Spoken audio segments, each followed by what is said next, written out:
வணக்கம். Welcome to கதை திரட்டு. இந்த வீடியோவில் நம்ம என்ன கதை கேட்க போறோம்னா, நினைவெல்லாம் நீயே கதையின் 18வது பகுதி. நம்ம சேனலை இதுவரைக்கும் சப்ஸ்கிரைப் பண்ணாதவங்க சப்ஸ்கிரைப் பண்ணுங்க. பக்கத்தில் இருக்கிற பெல் ஐக்கானை கிளிக் பண்ணி ஆளுங்கிற ஆப்ஷனை ப்ரெஸ் பண்ணுங்க. ஸோ தட் நான் போடுற கதைகளை உடனுக்குடனே நீங்க கேட்கலாம். வாங்க கதைக்குள்ள போகலாம். தன்னை மிரட்டி கட்டி கொண்டவளுக்கு இடம் கொடுக்க கூடாது என்று நினைத்தாலும் ரஞ்சனால் அதை செயலாற்றவே முடியவில்லை. அதற்கு மிக பெரிய தடையாக நின்றவர்கள் சித்ராவின் பெற்றோர். அவர்கள் காட்டிய பாசத்திலும் மரியாதையிலும் அதைவிட மகளை நன்றாக பார்த்து கொள்வான் என்று நம்பும் அவர்களின் நம்பிக்கையிலும் சிக்கி தவித்தான் ரஞ்சன். இரவு நேர உணவு அவர்கள் இருவரும் மட்டுமாகவே ரஞ்சனின் வீட்டில் கழிந்தது. இப்படியே நாட்கள் உருள ராசமணி நித்யா இருவரிடமும் எந்த மாறுதலுமே இல்லை. அதே போல ரஞ்சன் சித்ரா உறவிலும் எந்த முன்னேற்றமும் இன்றியே நாட்கள் நகர்ந்தன. அன்று சந்தானத்துடன் பேசிய பிறகு ரஞ்சனால் சித்ராவிடம் கடுமை காட்டவும் முடியவில்லை. அவள் செய்தவைகளை நினைத்து கொதிக்கும் மனதை அடக்கவும் முடியவில்லை. ஏதோ ஒரு சந்தர்ப்பத்தில் அது குத்தலாக வெளிப்பட்டால் அதற்கு பதிலடி கொடுக்க சித்ராவும் தயங்கியதில்லை. பாதிப்பு இரு பக்கமும் சமமாக இருந்ததில் தேவையற்ற பேச்சுக்கள் அவர்களுக்குள் வெகுவாகவே குறைந்து போனது. ஆனாலும் தான் அவன் மனைவி என்பதை எந்த இடத்திலும் விட்டு கொடுக்காத சித்ராவும் அவனுடன் இணக்கமாக நடந்து கொள்ள முயலவும் இல்லை. ஆக மொத்தத்தில் இருவரும் அதிகமாக பேசிக்கொள்ளாத போதும் அவர்களுக்குள் அழகான புரிந்துணர்வு ஒன்று அவர்களை அறியாமலேயே மலர்ந்திருந்தது. ஆனாலும் ஒருவர் மற்றவருக்கு செய்த பிழைகளை அவர்கள் மறக்கவும் தயாரில்லை, மன்னிக்கவும் தயாரில்லை. அதனால் அவர்களுக்குள் இருந்த இடைவெளியும் நிரந்தரமாகியே போனது. காலச்சக்கரத்தின் ஓட்டத்துக்கு ஏற்ப நாட்கள் மிக வேகமாக நகர்ந்தது. அன்று காலையில் வழமை போன்று கடைக்கு செல்ல தயாரான ரஞ்சனும் சித்ராவும் அவர்கள் அறையில் இருந்து கீழே இறங்கி வந்தபோது அவர்களை கண்ட ராசமணியின் முகம் கடுத்தது. இங்கே ஒரு வயதுக்கு வந்த பெண் பிள்ளை வீட்டில் இருக்கிறாள் என்கிற அக்கறை யாருக்காவது இருக்கிறதா? நான் பெற்றதுக்குத்தான் அக்கறை இல்லை என்றால் வந்ததுக்கும் கூடவா இல்லை? அது சரி, எப்போது எவன் கிடைப்பான் அவனை மடக்கி போடலாம் என்று அலைந்ததுகளுக்கு என்ன அக்கறை இருக்க போகிறது? தங்கையை வைத்துக் கொண்டு திருமணம் செய்தது போதாது என்று ஜோடியாக வேறு திரிகிறதுகள் என்று அவர்களுக்கு கேட்கும் விதமாகவே சத்தமாகவே முணுமுணுத்தார் அவர். தாயின் குரல் கேட்டு தன் அறையில் இருந்து வெளியே வந்த நித்தி என்னம்மா என்று கேட்க அவளிடமும் தன் வயிற்றெரிச்சலை கொட்டினார் அவர். என்ன நொன்னம்மா, போயும் போயும் இந்த வீட்டில் வந்து பிறந்திருக்கிறாயே, இப்படியே காலம் முழுக்க இங்கேயே கிட. கல்யாணம் காட்சி என்று பார்க்கவும் நீ கொடுத்து வைத்திருக்க வேண்டும். உனக்கெங்கே அதெல்லாம் கிடைக்கப் போகிறது? அதிர்ஷ்டம் கெட்ட என் வயிற்றில் வந்து பிறந்திருக்கிறாயே என்றார் ஆத்திரத்தோடு. தலையும் புரியாமல் வாலும் புரியாமல் நித்தி முழிக்க கோபத்தோடு தாயிடம் எதையோ சொல்லத் தொடங்கிய ரஞ்சனின் கையை சட்டென பிடித்து தடுத்தாள் சித்ரா. அவன் அவளை திரும்பி பார்க்க ஒன்றும் பேச வேண்டாம் என்று கண் அசைவால் காட்டிவிட்டு பிடித்த கரத்தை விடாது அவனை அவள் வெளியே அழைத்து செல்ல, இந்த கர்மத்தை எல்லாம் ஏன் கண்ணால பார்க்க வேண்டி இருக்கிறது என்று சத்தமாகவே சொன்னார் ரஞ்சனின் தாயார். என்ன எதற்கு இழுத்து கொண்டு வந்தாய்? தாய் மேல் இருந்த கோபத்தில் எரிந்து விழுந்தான் ரஞ்சன். பின்ன வேறு என்ன செய்ய சொல்கிறீர்கள்? மாமி சொல்வதில் என்ன பிழை? உங்கள் தங்கையை வைத்து கொண்டு நம் திருமணம் நடந்ததே பிழை. இதில் இவ்வளவு நாட்கள் ஆகியும் நீங்கள் அவள் திருமணத்துக்கு ஏற்பாடு செய்யவும் இல்லை. அவர் கத்தாமல் வேறு பேசுங்கள் என்று நான் சொன்னதற்கு என் வேலையை எனக்கு பார்த்து தெரியும் என்கிறீர்கள். அப்படி நீங்கள் அதை அன்றே செய்திருக்க இன்று இந்த பேச்சு வந்திருக்காதே என்றாள் சித்ராவும் சூடான குரலில். அவளை முறைத்தபடி, எல்லாம் முன்னால் தானே வந்தது. நீ செய்த வேலைகளுக்கு எந்த முகத்தை வைத்துக் கொண்டு என்னை அங்கே போக சொல்கிறாய்? அவர்களின் கோபம் கொஞ்சம் மாறட்டும் என்று காத்திருந்தேன் என்றான் அவனும் ஆத்திரத்துடன். இந்த முசுட்டு மூஞ்சியை வைத்துக் கொண்டுதான் என்று சூடாக சொல்ல துடித்த நாவை அடக்கியபடி, சரி, எல்லாமே நடந்ததாகவே இருக்கட்டும், என்னால் நடந்ததாகவே இருக்கட்டும். நடந்தவைகளை இனி மாற்ற முடியாது இல்லையா? அதனால் இனியாவது போய் பேசுங்கள் என்றாள் சித்ரா பொறுமையான குரலில். அவள் சொல்கிறாள் என்பதற்காகவே மறுக்கும் வேகம் எழுந்தாலும் வேறு வழியின்றி எரிச்சலோடு கொட்டினான். நானும் உங்களுடன் வரவா? இல்லை, வேண்டாம் என்றான் அவன் சட்டென. விழிகள் கூர்மை பெற அவள் அவனை பார்க்க, சு, உன்னை அவர்கள் எதுவும் சொல்வார்கள், அதுதான் வேண்டாம் என்றவன் வண்டியில் ஏறி அமர்ந்து அதை இயக்கினான். அவளும் அவன் பின்னால் ஏறியபடி, என்னை கடையில் இறக்கிவிட்டுவிட்டு நீங்கள் போய் வாருங்கள் என்றாள். என்றபடி ரஞ்சன் வண்டியை ரிபோக்குக்கு விட்டான். அங்கே சந்தானத்திடம் 2 வார்த்தை பேசிவிட்டு சித்ராவிடம் விழிகளால் விடை பெற்று கொண்டு வெளியே வந்தவனோடு சேர்ந்து வந்தாள் சித்ரா. என்ன என்பதாக அவன் பார்க்க, அவர்கள் என்ன சொன்னாலும் கோபப்படாமல் பார்த்து பேசுங்கள், நமக்கு முக்கியம் நித்தியின் திருமணம் மட்டுமே என்றாள் சித்ரா சட்டென மூண்ட எரிச்சலோடு. என்ன திடீரென்று என் தங்கையின் மேல் பாசமழை பொழிகிறாய் என்று நீண்ட நாட்களுக்கு பிறகு குத்தலாக கேட்டான் ரஞ்சன். தாயின் பேச்சு அடங்கியிருந்த அவன் மன கோபத்தை கிளறியிருந்தது. நித்தியின் வாழ்க்கையை கெடுப்பேன் என்றவளின் இந்த அக்கறை நடிப்பாகவே தோன்றியது. சித்ராவும் அவனுக்கு சளைத்தவள் அல்லவே. உங்களை கட்டியிருக்கிறேன் இல்லையா, அதுதான் திடீர் என்று மாறும். உங்களின் புத்தி எனக்கும் வந்துவிட்டது, எல்லாம் பழக்க தோஷம் என்று சூடாகவே திருப்பிக் கொடுத்தாள். அவளை காதலிப்பதாக சொல்லிவிட்டு சாதனாவை திருமணம் செய்வதாக அவன் எடுத்த முடிவை குத்தி காட்டுகிறாள் என்று புரியவே அனலை கக்கும் விழிகளால் அவளை முறைத்துவிட்டு சென்றான் ரஞ்சன். இந்த திருமணம் எந்த தடங்களுமின்றி நன்றாக நடந்தாக வேண்டும் என்று வேண்டிக் கொண்டது சித்ராவின் மனம். இல்லாவிட்டால் அந்த பழியும் அவள் மீதல்லவா விழுந்துவிடும். அதையும் தாண்டி கணவன் மேல் கோபம் இருந்தாலும் அவன் போகும் காரியம் கைகூட வேண்டும் என்றும் எதிர்பார்த்தது அவள் மனது.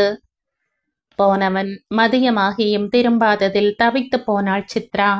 போன காரியம் என்னவோ ஏதோ என்று அவள் யோசித்தபடி இருக்க, என்னம்மா, ஏன் ஒரு மாதிரி இருக்க என்று மதிய உணவோடு வந்த தாய் கேட்டபோது, ஒண்ணுமில்லம்மா, நான் எப்போதும் போலத்தான் இருக்கிறேன் என்று சமாளித்தாள் சித்ரா.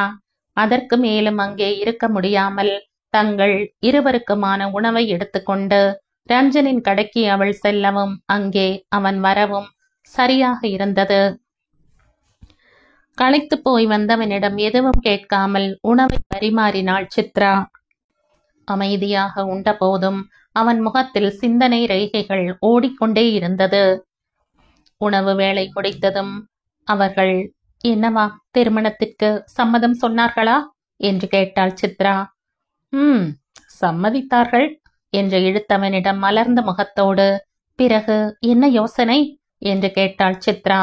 50 பவுன் நகையும் 20 லட்சம் பணமும் கேட்கிறார்கள். சற்று அதிர்ச்சியாகத்தான் இருந்தது சித்ராவுக்கு. சொந்தத்துக்குள் நடக்கும் திருமணம், அதற்கே இவ்வளவு சீதனமா? திருமணம் செய்கிறார்களா அல்லது மகனை நல்ல விலைக்கு விற்கிறார்களா என்கிற கேள்வி எழுந்த போதும் எதையும் வாய்விட்டு சொல்லவில்லை அவள். அதற்கு நீங்கள் என்ன சொன்னீர்கள்? தருவதாக சொல்லியிருக்கிறேன். இந்த திருமணம் எப்படியாவது நடக்க வேண்டும். அவனை யோசனையுடன் பார்த்தாள் சித்ரா. ரஞ்சன் இப்போது வசதியாகத்தான் இருக்கிறான். ஆனால் இவ்வளவு சீதனம் கொடுக்கும் வசதி இருக்கிறதா என்கிற கேள்வி எழுந்தது அவளுக்கு. அதை வெளிப்படையாக கேட்க முடியாமல், நம்மால் முடியுமா என்று பொதுவாக கேட்டாள். முடியுமா முடியாதா என்று சொல்லாமல், முடிய வேண்டும் என்றான் அவள் கணவன் பிடிவாத குரலில். அதற்கு மேல் அதை பற்றி பேசாதவள், இதை உங்கள் அம்மாவிடம் சொன்னீர்களா? அவர் என்ன சொல்கிறார் என்று கேட்டாள் சித்ரா. அவருக்கும் சம்மதம்தான். சீதனம் அதிகம் என்றாலும் நித்திக்கு அவனை பிடித்திருக்கிறதே. அதைவிட இதிலாவது அப்பாவின் விருப்பத்தை நிறைவேற்று என்கிறார் அவர்.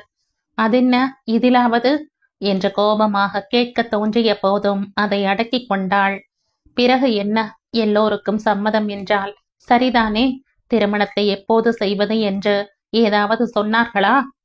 இன்னும் 2 வாரத்தில் நிச்சயத்தை செய்துவிட்டு அடுத்த மாதம் திருமணம் வைக்கலாம் என்ற யோசனை. ஓ, ஆனால் அதற்குள் அவர்கள் கேட்ட சீருக்கு பணத்தை தயார் செய்ய முடியுமா? திருமணத்துக்கும் பணம் வேண்டுமே. அவனும் அதை பற்றித்தான் யோசித்துக் கொண்டிருந்தான். அதையே அவளும் கேட்டதில், ஏன் உன் பிச்சைக்கார கணவனிடம் ஏது பணம் என்கிற சந்தேகம் வந்துவிட்டதா உனக்கு என்று சுள்ளென்று கேட்டான் ரஞ்சன். ஏதோ நீங்கள் என் கணவன் என்பதாவது உங்களுக்கு நினைவில் இருக்கிறதே, அந்த வரையில் சந்தோஷம்தான் என்றவள் அவனை கூர்மையாக பார்த்தபடி, என்ன இன்று அளவுக்கு அதிகமாகவே கோபம் வருகிறது? அங்கே உங்கள் அத்தை மகள் ரத்தினம் நின்றாளோ? அவளை கண்டதும் இழப்பின் அளவு பெரிதாக தெரிகிறதோ என்று குத்தலாக கேட்டவள் அந்த இடத்தை விட்டு வெளியேறினாள். நெஞ்சோ கனத்து போனது. கோபப்பட வேண்டிய அவளே பொறுமையாக போக அவனானால் அவளை குத்திக் கொண்டே இருக்கிறானே. திருகோணமலையில் அமைந்திருந்த மிகப்பெரிய திருமண மண்டபம் மக்களால் நிறைந்து கிடந்தது. மணமேடையில் மணமக்கள் வீற்றிருக்க ஐயர் அக்னி வளர்த்து மந்திரத்தை ஓதிக்கொண்டிருந்தார். நித்தியும் நவீனும் ஒரு பக்கம் ஐயர் சொல்லும் சடங்குகளை செய்து கொண்டிருந்தாலும் மறுபக்கம் விழிகளால் காதல் மொழி பேசிக் கொள்வதும் மாலைகளின் மறைவில் விளையாடுவதும் என்று தங்களது திருமண வாழ்க்கையை மிகுந்த எதிர்பார்ப்புடனே எதிர்பார்த்து காத்திருந்தனர். அவர்களை பார்த்தும் பார்க்காதது போல் பார்த்த சித்ராவுக்குள்ளும் ஒருவித உணர்வுகளின் தாக்கங்கள். இப்படியான அழகிய தருணங்கள் எதுவும் அவளுக்கு அமைந்ததில்லையே. மனதுக்கு பிடித்தவனை மணவாளனாக அமைவது என்பதே ஒவ்வொரு பெண்களுக்கும் மிகப்பெரிய வரம்.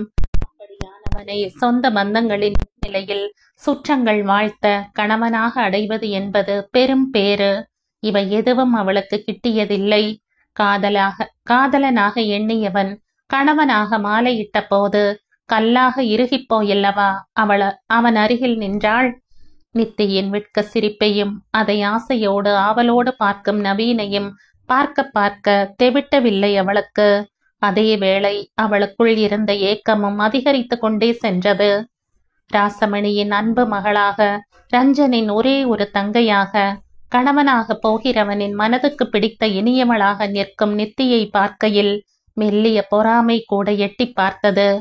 இது எதுவும் அவளுக்கு வாய்க்கவில்லையே என்று எண்ணியபடி அங்கே முன் வரிசையில் அமர்ந்திருந்த தாய் தந்தையரை திரும்பி பார்த்து மெலிதாக புன்னகைத்தாள் சித்ரா.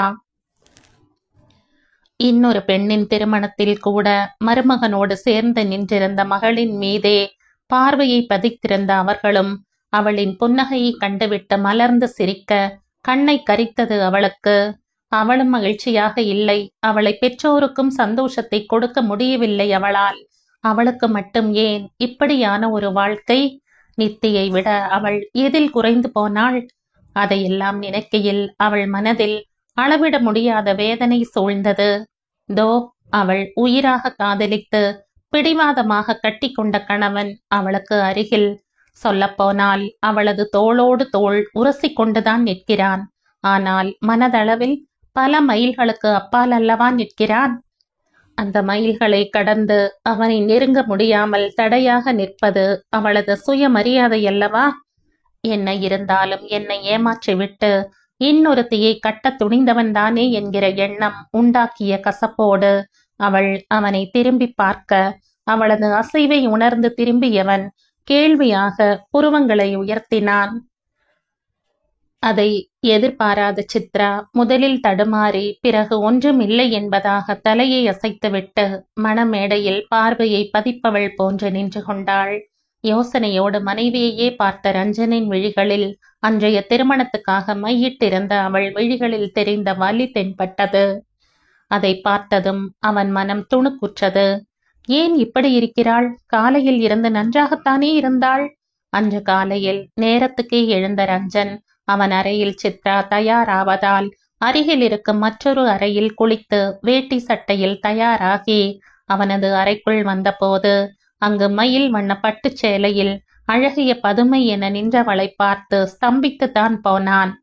தலைக்கு குளித்து தளர பின்னிய கூந்தலுடன் வில் புருவங்கள் நீண்டு கிடக்க, கருவண்டு விழிகள் மையில் தோய்ந்திருக்க, செப்பிதழ்கள் உதட்டு சாயத்தில் நனைந்திருக்க அவனது திடமனதை நீண்ட நாட்களுக்கு பிறகு அசைத்து பார்த்தது அவளின் பேரழகு. அவள் மேல் ரசனையுடனும் ஆசையுடனும் படிந்த விழிகளை அசைக்க முடியாது. நின்ற இடத்திலேயே வேரோடி நின்றவனை எதேச்சையாக நிமிர்ந்து பார்த்த சித்ராவுக்கும் மூச்சை அடைத்தது. அன்று அவர்களது திருமணத்துக்கும் அவன் வேட்டி சட்டைதான் உடுத்தியிருந்தான். ஆனாலும் மனதில் இருந்த வெறுப்பினால் அவனை நிமிர்ந்தே பார்க்கவில்லை. இன்றோ அவனது கம்பீரமும் திடகாத்திரமுமான உடற்கட்டும் அவனுக்கு மிக நன்றாக பொருந்தி போயிருந்த வேட்டி சட்டையும் அவள் மனதை அசைத்து பார்த்தது என்றால் அவன் விழிகளின் பாவம் அவளை அப்படியே கட்டி போட்டது. இருவரும் மற்றவரின் மேலிருந்த கோபத்தை மறந்து தங்களை மறந்து ஒருவரை ஒருவர் பார்த்தபடி நிற்க கீழே இருந்து கேட்ட ராசமணியின் குரலில் அவர்களை சூழ்ந்திருந்த மாய வலையில் இருந்து சட்டென மீண்டனர். கன்னங்கள் கதகதக்க நின்றவளை ஆழ்ந்த பார்வையால் அளந்தபடி, கிளம்பிவிட்டாய் என்றால் போகலாமா என்று கேட்டான் ரஞ்சன். அவன் பார்வையை எதிர்கொள்ள முடியாமல் தலை கவிழ என்று முணுமுணுத்து விட்டு அவள் முன்னே நடக்க அவளின் பின்னழகை பார்த்த ரஞ்சனின் ஆண் மனது ஆடித்தான் போனது. அவளின் முன்னழகும் பின்னழகும் அவனை சாய்த்து போட பார்த்ததில் அதிலிருந்து தப்பிக்க எண்ணி தலையை உலுக்கி கொண்டவன் வேகமாக சென்று அவளுடன் சேர்ந்தே படியிறங்கினான். மகனும் மருமகளும் ஒன்றாக இறங்கி வருவதை பார்த்த ராசமணி கூட அருமையான ஜோடி பொருத்தம் என்று எண்ணி வியந்துதான் போனார். அதையும் கவனிக்க தவறவில்லை ரஞ்சன். அப்படி அவர்களின் மேல் கோபத்தில் இருந்த தாயையே வியக்க வைத்த அழகு குன்றாமல் நிற்கும் மனைவியின் விழிகளில் இப்போது ஏன் இந்த வலி என்று ஓடிய அவன் சிந்தனையை ஐயர் சொன்ன கெட்டிமேளம் கெட்டிமேளம் என்ற வார்த்தைகள் கலைத்தது. நவீனின் கரங்கள் தங்கையின் கழுத்தில் தாலியை அணிவிப்பதை பார்த்தவனின் மனதில் பெருத்த சந்தோஷமும் நிம்மதியும் படர்ந்தது. எதையோ பெரிதாக சாதித்து விட்டதை போன்று உணர்ந்தான். தன் கடமையையும் தந்தையின் ஆசையையும் நிறைவேற்றிவிட்ட மன நிறைவோடு அதை பகிர்ந்து கொள்ள பக்கத்தில் நின்ற மனையாளை திரும்பி பார்த்தவனின் மனதை அவள் நின்ற கோலம் மீண்டும் அசைத்தது. இதழ்களில் நெளிந்த புன்னகையோடு அச்சதையை தூவிக் கொண்டிருந்தவனின் விழிகளில் மெலிதாக கண்ணீர் கசிந்திருக்க அந்த முகத்தில் தெரிந்த ஏக்கத்தில் ஆடித்தான் போனான் ரஞ்சன். அது போதாது என்று ஆசையோடும் ஆவலோடும் விழி அகற்றாமல் அவள் பார்க்க, அப்படி எதை பார்க்கிறாள் என்று எண்ணியபடி மணமேடையை பார்த்தான் ரஞ்சன். அங்கே நேசம் பொங்க நித்தி தன் கணவன் ஆகிவிட்டவனை பார்க்க அவனோ அவளை தன் தோளோடு தோள் சேர்த்து அணைத்து கொண்டிருந்தான். ரஞ்சனையும் அந்த காட்சி பாதித்த போதும் மனைவியின் நிலை இன்னும் அதிகமாக பாதித்தது. மணமக்களையும் அவர்கள் ஒருவரை ஒருவர் அணைத்துக் கொள்வதையும் இவ்வளவு ஆசையோடும் ஆர்வத்தோடும் பார்க்கிறாள் என்றால் அவள் மனதில் எந்த அளவுக்கு ஏங்கி போயிருக்கிறாள் என்பது புரிய மிகவும் வேதனையாக உணர்ந்தான் ரஞ்சன். இந்த அளவுக்கு ஏங்கி போயிருந்த போதும் அவனிடம் அவள் காட்டிக்கொண்டதே இல்லையே. நெஞ்சுக்குள் என்னவோ உடைய அவளது கரத்தை அழுந்த பற்றினான் ரஞ்சன். திடுக்கிட்டு தன் மோன நிலை கலைந்து அவனை திகைப்போடு பார்த்தவள் சட்டென தன் உணர்வுகளை மறைத்து கொண்டு கேள்வியாக பார்த்தாள். அதை பார்த்தவனின் நெஞ்சு வலித்தது. அந்த நிமிடமே அவள் மனதில் இருக்கும் ஏக்கத்தை எப்பாடு பட்டாகினும் போக்கிவிட வேண்டும் என்கிற வெறியே எழுந்தது. மனம் கனிய, நித்தியின் தலை முழுவதும் அச்சதை கிடக்கிறது பார், அதை கொஞ்சம் தட்டிவிடு என்றவனின் குரலும் கனிந்து கிடந்தது. உள்ளம் உள்ளே அலை பாய்ந்து கொண்டிருந்ததில் அவன் குரலில் இருந்த மாற்றத்தை உணராது இயந்திர கதியில் அவன் சொன்னதை செய்தாள் சித்ரா. அதன் பிறகான திருமண சடங்குகள் அனைத்துமே அதன் பாட்டில் நடந்து கொண்டிருந்த போதும் அவ்வப்போது மனைவியை கவனிக்க தவறவில்லை ரஞ்சன். அனைவரோடும் சிரித்த முகமாக உரையாடி சாப்பிடாதவர்களை சாப்பிட சொன்னபடி சாப்பிட்டவர்களுக்கு காஃபியோ குளிர்பானமோ அவருக்கு ஏற்ப எடுத்து கொடுத்தபடி நின்றவளை பார்க்க ரஞ்சனுக்கு வியப்பாக இருந்தது. அந்த திருமண மண்டபத்தில் அவன் மனைவியாக, நித்தியின் அண்ணியாக, அவன் தாயாரின் மருமகளாக இயல்பாக பொருந்தி அனைத்து வேலைகளையும் முழு ஈடுபாட்டுடன் செய்து கொண்டிருக்கும் இவளா அன்று உன் தங்கையின் வாழ்க்கை கெட்டாலும் பரவாயில்லையா என்று அவனிடம் கேட்டாள். தன் சிந்தனை முழுவதும் மனைவியே நிறைந்திருக்கிறாள் என்பதை உணராமலேயே அவளை பற்றி யோசித்துக் கொண்டிருந்தான் ரஞ்சன். ஒரு வழியாக திருமணமும் முடிந்து மதிய உணவும் முடிந்து வந்தவர்கள் அனைவரும் மணமக்களை வாழ்த்தி மெல்ல மெல்ல விடை பெற அவர்களின் சொந்தங்கள் மட்டுமே எஞ்சி இருந்தனர். மணமக்கள் ஓய்வாக அமர்ந்திருக்க சித்ராவின் பெற்றோர் உட்பட நெருங்கிய சொந்தங்கள் ஆங்காங்கே அவர்களுக்கு அருகே அமர்ந்திருந்தனர். அப்போது அங்கே வந்த ரஞ்சன், இனி வீட்டுக்கு கிளம்பலாம் அம்மா. கார் வெளியே நிற்கிறது. உங்களை வீட்டில் விட்டுவிட்டு நான் திரும்ப வர வேண்டும் என்று சொல்ல, தன் அத்தை சுசீலாவை ஒரு பார்வை பார்த்துவிட்டு, அண்ணா என்று அழைத்தாள் நித்யா. என்ன நித்தி, ஏதாவது வேண்டுமா? இன்றிலிருந்து அவள் இன்னொருவனுடைய மனைவியாக வேறு வீட்டுக்கு செல்லப் போகிறாள் என்பதால் உண்டான கனிவோடு அவன் விசாரிக்க, உங்களோடு கொஞ்சம் பேச வேண்டும், இப்படி அமருங்கள் என்ற ஒரு இருக்கையை காட்டினாள் தங்கை. நேரம் போகிறதே என்று எண்ணிய போதும் அவளது பேச்சை தட்டாமல் அமர்ந்தவன், சொல்லு என்றான். மீண்டும் ஒரு முறை அத்தையை பார்த்துவிட்டு, எனக்கு நம் வீடும் உங்கள் கடையும் வேண்டும் என்றாள் நித்யா பட்டென. புரிந்தும் புரியாமல், அதிர்ச்சியா குழப்பமா என்ற வரையறுக்க முடியாத உணர்வுகளோடு தாயையும் தங்கையையும் மாறி மாறி பார்த்தான் ரஞ்சன். பார்த்தளவில் தாய்க்கும் அது புது செய்தியே என்பது மட்டும் புரிந்தது அவனுக்கு. மீண்டும் தங்கையிடமே பார்வையை பதித்து, நீ கேட்பது புரியவில்லை என்றான் ரஞ்சன். என்ன அண்ணா புரியவில்லை? நாம் இப்போது இருக்கும் அப்பாவின் அந்த வீடும் நீங்கள் புதிதாக திறந்த பெரிய கடையும் எனக்கு வேண்டும் என்றாள். அவன் தங்கை சற்றே குரலை உயர்த்தி, கழுத்தில் ஏறிய மாங்கல்யம் அந்த துணிவை கொடுத்ததா, அல்லது அவளது அத்தையின் போதனையா? ஏதோ ஒன்று. எல்லோர் முன்னிலையிலும் சத்தமாகவே கேட்டாள் நித்யா. அப்படி கேட்டவளை முகம் இறுக பார்த்தான் ரஞ்சன். அவளுக்கு எதில் குறை வைத்தான் அவன்? திருமணத்திலா அல்லது சீரிலா? எல்லாவற்றையும் ஒரு குறையின்றி செய்த பிறகும் இப்படி கேட்பவளை என்னவென்று சொல்வது? அவள் அப்படி கேட்பது ஒரு பக்கம் மாத்திரம் என்றால், ஏதோ தனியாக கேட்டால் அவன் தரமாட்டான் என்பது போல எல்லோர் முன்னிலையிலும், அதுவும் சித்ராவின் பெற்றோரும் இருக்கையில் அவள் இப்படி உரக்க கேட்டது அவனுக்கு பெரிய அடியாக இருந்தது. அவமானமும் ஆத்திரமுமாக தாயை பார்த்தவனின் விழிகள், என்னம்மா இதெல்லாம் என்று சினத்தோடு வினவின. தங்கையின் பேச்சை கேட்ட ரஞ்சனின் மனம் கொதித்தது. சுசீலா அத்தை கேட்ட சீதனமே மிக மிக அதிகம் என்பதை அவன் நன்கு அறிவான். அப்படி இருந்தும் ஒன்றும் சொல்லாமல் சம்மதித்ததற்கு காரணம் அப்பாவின் ஆசை மற்றும் நித்தியின் விருப்பம். இதில் சித்ரா போட்டோக்களை காட்டி செய்த குளறுபடிகளால் உண்டான கருப்பு புள்ளி வேறு அவன் மீது இருப்பதால் தாங்கள் கேட்பதை நிச்சயம் தருவான் என்று எண்ணித்தான் அவர்கள் அந்த அளவு சீர் கேட்டார்கள் என்பதையும் அறிவான். இருந்தாலும் தங்கையின் திருமணத்தில் எந்த தடங்களும் வரக்கூடாது என்று எண்ணியவன் தன் சக்தியையும் மீறி படாத பாடுபட்டுத்தான் அந்த திருமணத்தையே முடித்தான். வங்கியில் முதலில் அந்த கடை திறப்பதற்கும் பிறகு இந்த திருமணத்திற்கும் என்று அவன் வாங்கிய லோன் இன்னும் 10 வருடங்களுக்கு இருக்கும். அதை இந்த கடைகளில் உழைத்து கட்டலாம் என்று எண்ணித்தான் வாங்கினான். அப்படி இருக்க நித்தி அந்த கடையே கேட்டால் என்ன சொல்வது? ஆத்திரத்தில் முகம் இறுக அவன் தாயை பார்க்க, என்ன நித்தி இதெல்லாம்? உனக்கு என்ன குறை? சீரும் சிறப்புமாக சீதனமும் தந்துதானே இந்த கல்யாணத்தை முடித்து வைத்தான் உன் அண்ணா. பிறகும் ஏன் இப்படியெல்லாம் கேட்கிறாய்? வீடு ஆண் பிள்ளைகளுக்கு கொடுப்பதுதான் வழமை. கடை அது அவன் உழைப்பில் உருவானது என்றார் ராசமணி. அவராலும் அனைவருக்கும் முன்னிலையில் மகளை கடிந்து கொள்ள முடியவில்லை. அதோடு அன்றுதான் திருமணம் முடித்த மகளிடம் கடுமையை காட்டவும் முடியவில்லை. முடிந்தவரை தன்மையாக ரஞ்சனின் நிலையை அவளுக்கு விளக்கினார். நித்தியின் முகத்தில் பிடிவாதம் இன்னுமே வலுத்தது. ஏன் வீட்டை ஆண் பிள்ளைகளுக்குத்தான் கொடுக்க வேண்டும் என்று சட்டம் ஏதும் இருக்கிறதா? நானும் அப்பாவின் மகள்தானே. எனக்கு அந்த வீடு வேண்டும். அதோடு அந்த கடை அவரின் உழைப்பு என்றால் என்ன? யாருக்காக அண்ணா உழைக்கிறார்? எனக்காகத்தானே. அந்த கடையையும் எனக்கு தர சொல்லுங்கள்.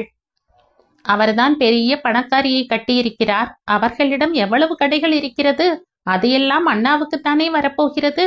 இதை எனக்கு தரட்டும் என்று அவள் ஆணித்தரமாக பிடிவாதமான குரலில் சொன்னபோது ராசமணியே வாயடைத்து போனார் என்றால், ரஞ்சனின் மனமோ எரிமலையின் வெடிப்புகளாய் வெடித்து கொண்டிருந்தது. அதைவிட பெருத்த அவமானத்தில் அவன் முகம் கன்றி சிவந்து போனது. இதையெல்லாம் கேட்டுக்கொண்டிருக்கும் அவனது மாமனாரும் மாமியாரும் அவனை பற்றி என்ன நினைப்பார்கள்? ஏதோ அவர்களின் சொத்துக்காகத்தான் அவன் சித்ராவை மணந்தது போன்றல்லவா இருக்கிறது நித்தியின் பேச்சு. இனி எந்த முகத்தை வைத்துக்கொண்டு அவர்களை நிமிர்ந்து பார்ப்பான்? சித்ராவுக்கோ நித்தியை இழுத்து வைத்து அறைந்தால் என்ன என்கிற அளவுக்கு ஆத்திரம் வந்தது. இவ்வளவு பேருக்கு முன்னால் கூட பிறந்த சகோதரனை பற்றி இப்படி சொல்கிறாளே என்றிருந்தது. தன் கணவன் இதை எப்படி தாங்கப் போகிறான் என்ற நெஞ்சம் பதற அவள் அவனை பார்க்க, அவனும் அவளைத்தான் அப்போது பார்த்தான். அவன் முகத்தில் தெரிந்த வேதனையை பார்த்து துடித்து போனவள் ஓடி சென்று அவனை ஆறுதலாக அணைத்துக் கொள்ள துடித்த மனதை அடக்கியபடி, வருந்தாதீர்கள் என்று விழிகளாலேயே அவனிடம் இறைஞ்சினாள். கண்களை இறுக மூடி திறந்தவன் தங்கையிடம் திரும்பி, அந்த கடையை வாடகைக்குத்தான் நான் நடத்துகிறேன், அதை எப்படி உனக்கு தர முடியும் என்று அழுத்தமான குரலில் ஆத்திரத்தோடு கேட்டான். அப்படியே அதை எங்களுக்கு தாருங்கள், இனி அதை இவர் நடத்தி கொள்வார் என்றாள் அவன் அன்பு தங்கை. உளராதே, அவனுக்கு கடையை பற்றி என்ன தெரியும்?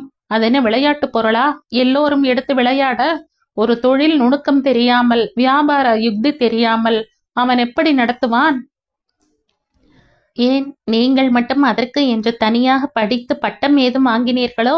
வைத்தியருக்கு படித்துவிட்டு கடையை நடத்தவில்லையா? அப்படி அவரும் நடத்துவார். அப்போதும் கட்டியவனுக்காக வாதாடினாள் ரஞ்சனின் தங்கை. நித்தி சொல்வதிலும் ஒரு நியாயம் இருக்கிறது தானே? தங்கை ஆசையாக கேட்கும் கடையை கொடுக்க மாட்டேன் என்று ஏன் நீ இந்த பிடிவாதம் பிடிக்கிறாய்? நடக்க இருந்த திருமணத்தை நிறுத்தி ரஞ்சனை கட்டி கொண்ட மகராசி தன் சொத்துக்களை கணவனுக்கு கொடுக்க மாட்டாளா என்ன? உனக்கு இனி ஒரு பொறுப்பும் இல்லைதானே? அவள் கேட்டதை செய் என்றார் அதுவரை அமைதியாக நின்ற மல்லிகா, சாதனாவின் தாயார். பணம் காய்க்கு மரமான ரஞ்சனை தன் மகளிடமிருந்து சித்ரா பறித்து கொண்ட ஆத்திரத்தை இதில் காட்டினார் அவர். கணவனின் நிலையை எண்ணி பரிதவித்தபடி நின்ற சித்ராவை குரோதம் நிறைந்து வழியும் விழிகளால் எரித்தபடி நின்றாள் சாதனா. மல்லிகாவின் பேச்சு ரஞ்சனின் தன்மானத்தை சுரண்டி பார்த்தது. என்னை பற்றி என்ன நினைத்து கொண்டு இருக்கிறீர்கள் அத்தை? மாமனார் வீட்டில் உட்கார்ந்து உண்ண ஆசைப்படும் பெட்டை பயல் என்றா, அல்லது அடுத்தவரின் சொத்துக்கு அலையும் பேராசைக்காரன் என்றா? மிகுந்த கோபத்தோடு சினம் மிகுந்த குரலில் கேட்டான் ரஞ்சன். அப்படியென்றால் என் மகன் உன் வீட்டு சொத்துக்கு அலைகிறான் என்கிறாயா நீ? நன்றாக இருக்கிறது உன் பேச்சு. என்ன அண்ணி இதெல்லாம்? நாங்கள் என்ன காசு பணம் இல்லாமல் உங்கள் மகளை பெண் எடுத்தோம் என்று நினைத்தீர்களா? என் அண்ணாவின் மகள் சொந்தம் விட்டு போக கூடாது என்று பார்த்தால் உங்கள் மகன் இப்படி சொல்கிறான். அதை கேட்டுக்கொண்டு நீங்களும் பேசாமல் இருக்கிறீர்கள் என்று ரஞ்சனிடம் ஆரம்பித்து ராசமணியையும் முசிப்பி விட்டார் சுசீலா. அதுதானே அத்தை, நான் உங்களிடம் வந்து நெத்தியை கட்டிக்கொள்வதற்கு நகை நட்டு தாருங்கள் என்று கேட்டேனா? எதற்கு உங்கள் மகன் என்ன இதில் இழுக்கிறார் என்று நவீனும் தன் பக்க நியாயத்தை கேட்டு தான் ஒன்றும் தன் தாய்க்கு சளைத்தவன் இல்லை என்று காட்டினான். நாலாபுறமும் இருந்து வந்த தாக்குதலில் ரஞ்சன் வெறுத்து போய் நிற்க ராசமணியோ பதறிப்போனார். மகளுக்கு திருமணம் முடிந்துவிட்டது என்று சந்தோஷப்பட முடியாமல் ஏதும் பிரச்சனை ஆகிவிடுமோ என்று பதறியவர், ரஞ்சன், பேசுவதை கொஞ்சம் நிதானமாக பேசு, இது உன் தங்கையின் வாழ்க்கை பிரச்சனை என்றார் கண்டிப்பான குரலில். தாயை சினத்தோடு பார்த்தான் ரஞ்சன். நான் என்னம்மா பிழையாக பேசினேன் என்று அவன் சொல்லி முடிக்கும் முன்பே ஆத்திரத்தோடு இடையிட்டார் சுசீலா. நீ பிழையாக பேசாமல் வேறு எப்படி பேசினாய்? மறைமுகமாக என் மகனை அல்லவா குத்தி காட்டினாய். உன் குத்தல் பேச்சையெல்லாம் கேட்டுக்கொண்டு உன் தங்கையோடு வாழ வேண்டிய அவசியம் என் மகனுக்கு இல்லை. அதை நன்றாக புரிந்து கொள். உன் வீட்டையும் கடையையும் நான் கேட்டேனா? இல்லை, என் மகன்தான் கேட்டானா? கேட்டது உன் தங்கை. நீ எது பேசுவதாக இருந்தாலும் அவளோடு பேசு. அதை விட்டுவிட்டு எங்களை குத்தி காட்டும் பேச்செல்லாம் இங்கே வேண்டா, சொல்லிவிட்டேன். உனக்கு உன் தங்கைக்கு சீர் கொடுக்க விருப்பம் இல்லை என்றால் சொல்லு. நீ தந்ததையெல்லாம் நாங்கள் திருப்பி தந்து விடுகிறோம். நாங்கள் ஒன்றும் வக்கில்லாமல் வாழவில்லை, உன்னை விட வசதியாகத்தான் இருக்கிறோம். அவரின் சாதுரியமான பேச்சில் ரஞ்சனே அயர்ந்து போனான் என்றால் ராசமணிக்கோ அடிவயிறே கலங்க ஆரம்பித்தது. இந்த புத்தி கெட்ட பெண் என்னிடம் கேட்டிருக்கலாமே, நான் வாங்கி கொடுத்திருப்பேனே. எல்லோர் முன்னிலையிலும் தன் மரியாதையை கெடுத்துக் கொள்கிறாளே என்று மகள் மேல் ஆத்திரம் வந்தாலும் அதை அவளிடம் காட்டிக்கொள்ள முடியாமல் தவித்தார்.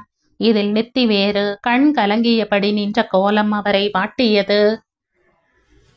பின்ன மகளை வேண்டாம் என்று சொல்லிவிட்டார்கள் என்றால் அவளின் நிலை என்ன என்று நினைத்த மாத்திரத்திலேயே அவரது கோபம் முழுவதும் மகனிடமே திரும்பியது. என்னடா பார்த்து கொண்டு நிற்கிறாய்? தங்கிக்கு கொடுக்காமல் சொத்துக்களை சேர்த்து என்ன செய்ய போகிறாய்?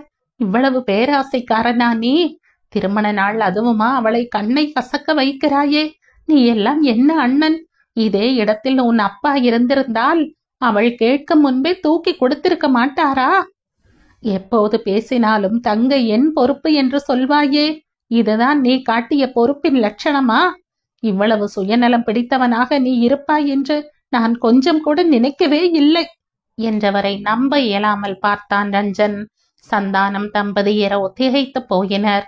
சுயநலமிக்கவர்களின் பேச்சை கேட்டு ஏற்கனவே கசந்து போய் நின்ற சந்தானம் மகளுக்காக மகனையே தூக்கி எறியும் சம்பந்தியை பார்த்து மலைத்தே போனார்கள்.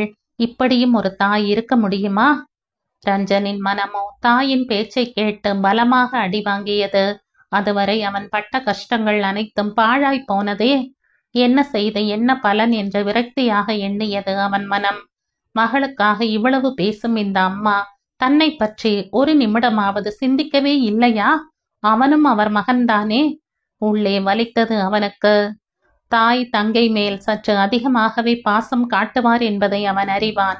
வீட்டின் கடைக்குட்டி என்பதாலும் இன்னொரு வீட்டுக்கு போகும் பெண் பிள்ளை என்பதாலும் அப்படி செய்கிறார் என்று எண்ணியவன் அதுநாள் வரை அதை பெரிதாக எடுத்துக்கொண்டதே இல்லை.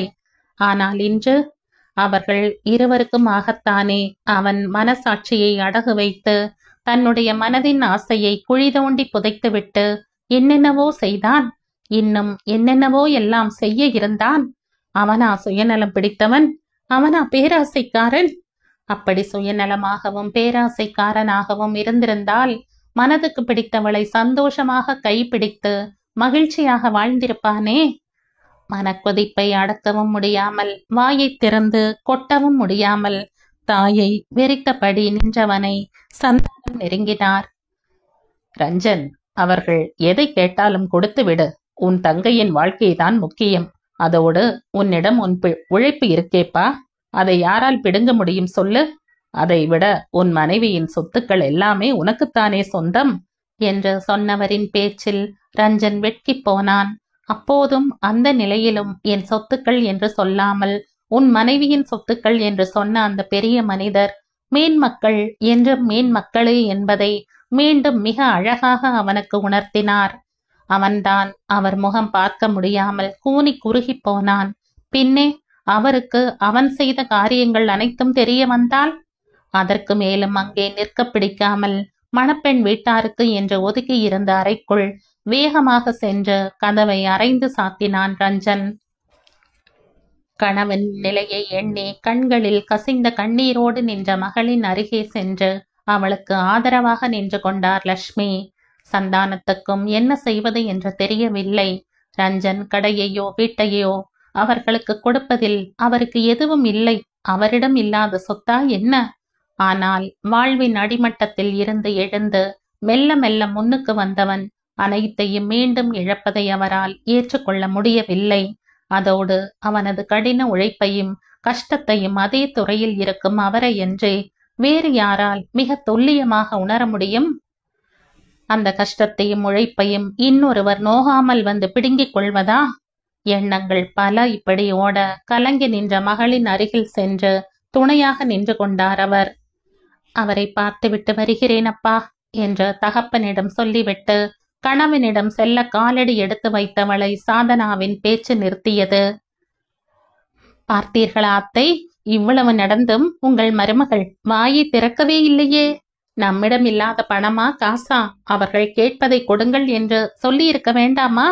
இதுவே நானாக இருந்திருந்தால் ரஞ்சன் மச்சான் இப்படி கவலைப்படுவதை பார்த்து கொண்டு இருந்திருப்பேனா? அவர் கேட்க முன்பே அனைத்தையும் கொடுத்திருப்பேன் என்றவளை பொசுக்கி விடுபவள் போல் பார்த்த சித்ராவால் அதற்கு மேலும் அமைதியாக இருக்க முடியவில்லை.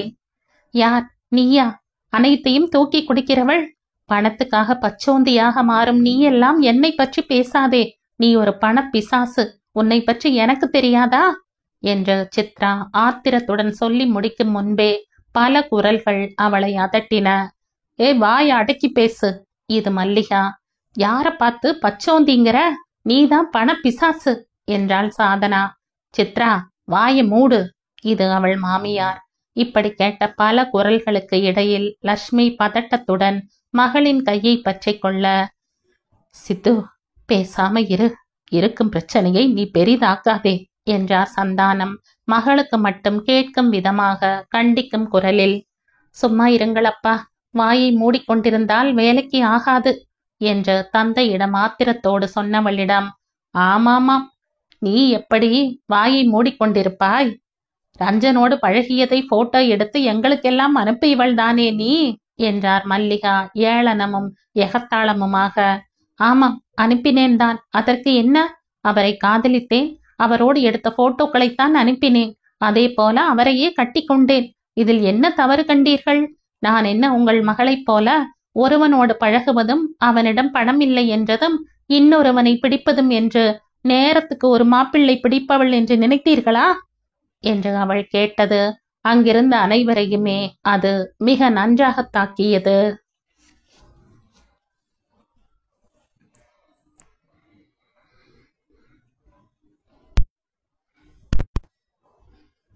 இந்த கதையின் தொடர்ச்சியை அடுத்த பதிவில் கேட்கலாம். நன்றி.